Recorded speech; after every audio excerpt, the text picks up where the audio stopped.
two questions.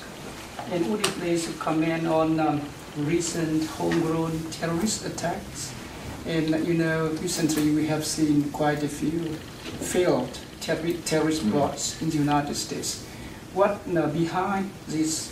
What lie behind these attacks? And how will the United States approach this threat? And my second question is, I know that the United States is a secular government, but there is a strong link between politics and religion and politics are very much related and sometimes integrated into one. And almost all candidates sound very religious and try to be religious. And all inaugural speech by President ends up with a prayer from a Christian. God bless America. Yeah, so God bless you. It's not okay. That's Christian. So is it possible for a candidate to become? Is it possible for a candidate who has a other religious background other than Christian or Protestant become a president in the United States? Is it possible for a candidate either people to become a? Is it possible for a candidate with other religious background, with a religious background other than Christian or Protestant, become a president in the United States in the future? Sure.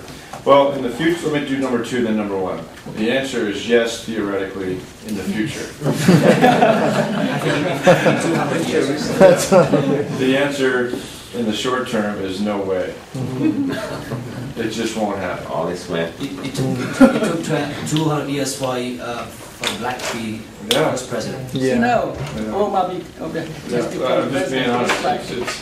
It won't be 200 years, but it will be 100. That's the nice thing about this. It's always obvious. Gets me in trouble. Now, your first question, though, is interesting. And this gets back to Roger Williams. Remember, Roger Williams has religious freedom, so there's no hangings and no witch trials and no instability. What we have, Al-Qaeda is terrorism, but they believe they're practicing Islam. My Muslim friends and I believe they're practicing a perversion of Islam.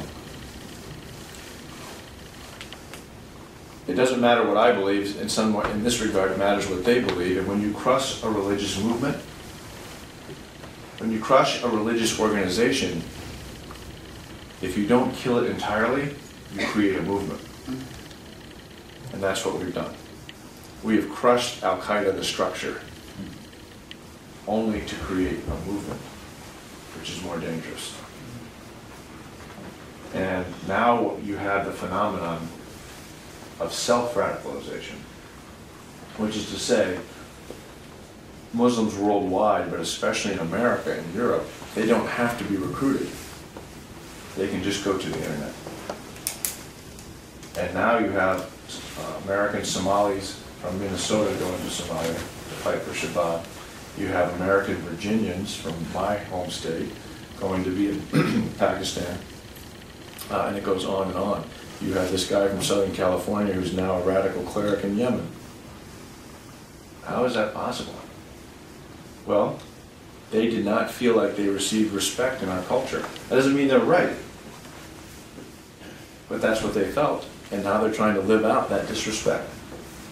And that's why principled pluralism over the long term is the only answer to this question. I can crush all day long, but if I don't kill it entirely, it will come back and get me. Or I can show respect and try and work with the very best of that faith and the best of that culture and let them police themselves. That's what's beautiful about Christianity and mature forms of Islam, is that if they are in Judaism, because all three have had faith, have had terrorists in their ranks, using the faith as motivation.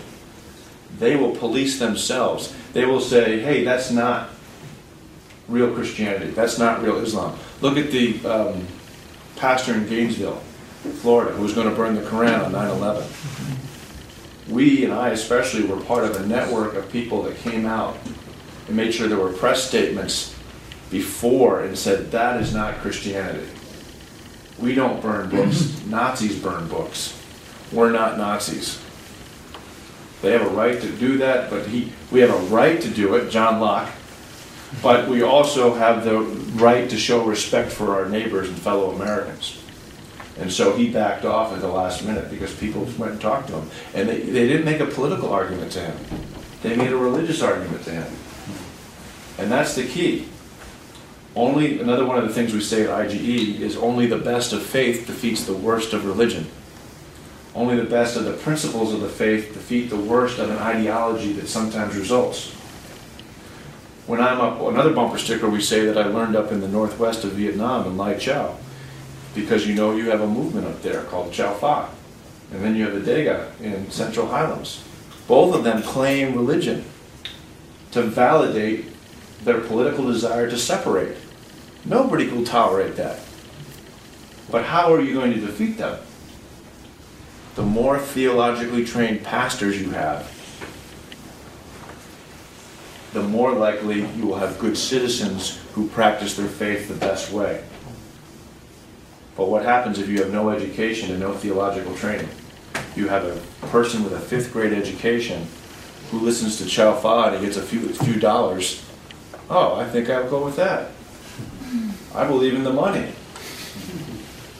I believe in the Benjamin Franklin, the $100 bill. Benjamin Franklin's my God. I don't need to go to this thatched roof where I'm getting repressed and a dirt floor and I don't get any money, and why would I do that?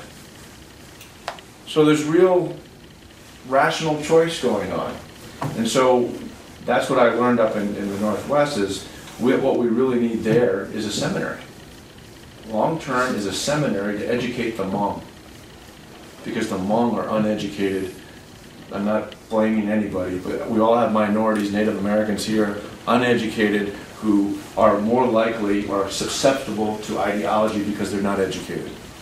So let them get educated and let them practice their faith. And then let the pastors be the police force, because the pastors will rebuke them just as I rebuked the pastor down in Gainesville, Florida. But that takes some time, but it has to be done in a methodical and careful way that allows everybody to participate.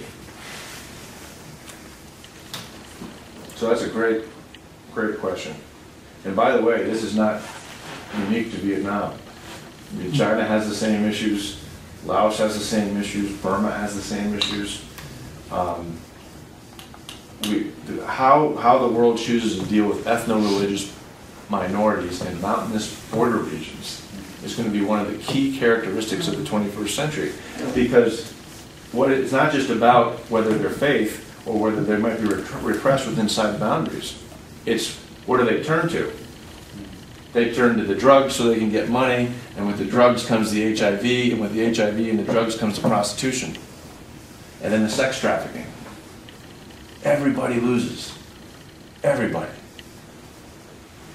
But faith, if it's done right, can take on all those things. You don't do drugs, you don't be a prostitute, and you honor your country.